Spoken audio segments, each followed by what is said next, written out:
तीन बुनियादी जो चीजें थी उस पे मतलब कि कोई काम या कोई चर्चा नहीं हुआ, जैसे महंगाई, शिक्षा और बेरोजगारी। बातें ज्यादा और काम कम हुआ। देखा जाए तो इनडायरेक्टली ये रिश्वत के तौर पे ही देखा जा रहा है। जिन कंपनियों या जिन व्यक्तियों के ऊपर में एजेंसियों के ईडी और सीबीआई के छापे पड़ रहे हैं, 10 दिन 15 दिन के बाद में वही इलेक्टोरल बॉन्ड खरीद रहे हैं। जो एजेंसियां हैं मतलब कि सरकारी एजेंसियां, उनका मतलब कि धड़ल्ले से दुरुपयोग हो रहा है। विरोधियों को दबाने के लिए हर तरह से प्रयास किए जा रहे हैं, जिनमें सबसे ज्यादा जो सहारा है ये सरकारी एजेंसियों का लिया जा रहा है। कोई इनके अलावा कोई अगर मतलब कि आए तो ज्यादा बेटर है। नमस्कार, मैं हूं मनीष सिंह और आप देख रहे हैं एशियन स्काई न्यूज। आज चर्चा करते हैं 2024 के लोकसभा के चुनाव पर। देखते हैं क्या राय है। सबसे पहले आपका नाम क्या भैया? जी, मेरा नाम अरुण कुमार है। नाम जी अरुण जी, आप 2024 के लोकसभा के चुनाव के बाद आप प्रधानमंत्री की कुर्सी पर किसको देखना चाहेंगे? ऐसा है कि प्रधानमंत्री की कुर्सी पर किसको देखना चाहते हैं वो तो एक अलग सवाल है। उसमें जनता तय करेगी कि कौन उस पे मतलब कि प्रधानमंत्री की कुर्सी पे बैठेंगे। अभी फिलहाल तो कहना भी मुश्किल है कि अभी। आपका क्या ओपिनियन है? आप किसको देखना चाह रहे हैं? आप एनडीए देखना चाह रहे हैं या आईएनडीआई देखना चाह रहे हैं? क्योंकि दो गठबंधन है। गठबंधन है। मैं तो चाह रहा हूँ कि इनके अलावा कोई अगर मतलब कि आए तो ज्यादा बेटर है। अच्छा, किसी और को ही देखना चाहता हूँ, बट अभी नाम मैं नहीं बताना चाह रहा हूँ। नहीं तो आप नाम नहीं लेना चाह रहे। जो वर्तमान सरकार है, इन्हीं की पार्टी से कोई दूसरा है या अदर कोई दूसरी पार्टी आनी चाहिए? अदर कुछ दूसरा आना चाहिए। बदलाव जरूरी है। कुछ दो बार मौका इनको मिला है तो एक बदलाव होना चाहिए और मैं तो बदलाव चाहता हूँ। अच्छा, आप बदलाव चाहते हैं। क्या ये 10 साल जो आपने सरकार को समय दिया तो इसमें किन चीजों को आपको सामना करना पड़ा? क्या देखने को मिला आपको? ऐसा है कि इन 10 सालों का जो टाइम था, जिनमें जो तीन बुनियादी जो चीजें थी उस पे मतलब कि कोई काम या कोई चर्चा नहीं हुआ, जैसे महंगाई, शिक्षा और बेरोजगारी। इन तीनों के ऊपर में कोई चर्चा नहीं हुआ, ना कोई काम हुआ है।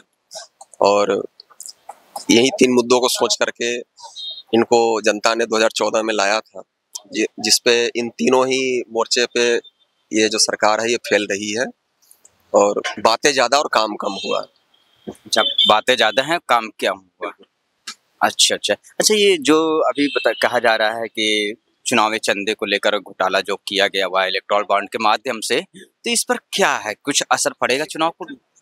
हाँ, एक असर तो पड़ेगा ही, क्योंकि लगभग जिन कंपनियों या जिन लोगों के ऊपर मतलब कि जो भी एजेंसियों की छापे पड़े हैं, उसके कुछ छापों के कुछ दिनों के बाद में वो जो रूलिंग पार्टी है उसी की बॉन्ड खरीद रहे हैं, इलेक्टोरल बॉन्ड खरीद रहे हैं। तो एक तरह से देखा जाए तो इनडायरेक्टली ये रिश्वत के तौर पे ही देखा जा रहा है कि उनको रिश्वत मतलब कि दिया जा रहा है इलेक्टोरल बॉन्ड के रूप में। अच्छा, तो आप ये कहना चाह रहे हैं कि इलेक्टोरल बॉन्ड एक तरीके का रिश्वत है, घूस है? बिल्कुल बिल्कुल घूस है, क्योंकि जिन कंपनियों या जिन व्यक्तियों के ऊपर में एजेंसियों के ईडी और सीबीआई के छापे पड़ रहे हैं, 10 दिन 15 दिन के बाद में वही मतलब कि रूलिंग पार्टी के खरीद रहे हैं, इलेक्टोरल बॉन्ड खरीद रहे हैं।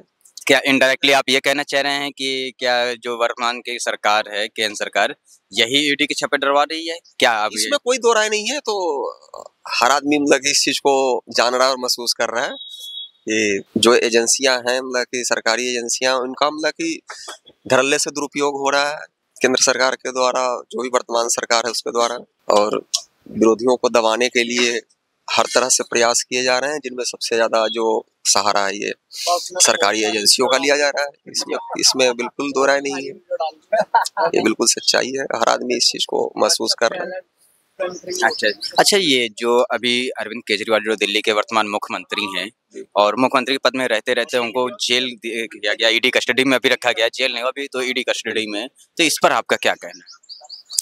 ये जैसा कि पहले मैंने कहा कि ये विरोधियों को मतलब कि जो भी है एक अपने हटाने, कंपटीशन से हटाने के लिए उनको हर तरह से प्रयास किए जा रहे हैं, जिनमें सबसे ज्यादा मदद जो है जो ईडी और सीबीआई का लिया जा रहा है। उसी कड़ी में जो अरविंद केजरीवाल जी की गिरफ्तारी है, उसी कड़ी में एक कदम, अगला कदम है। तो आपका ये कहना है कि चुनाव के चलते उनको ऐसा किया गया? बिल्कुल, ये चुनावी ईडी का मुद्दा होने से ज्यादा एक चुनावी मुद्दा है और एक राजनीतिक वजह से इस चीज का मतलब कि वो किया गया है, ऐसा समय चुना गया है। जी, बहुत बहुत धन्यवाद आपका।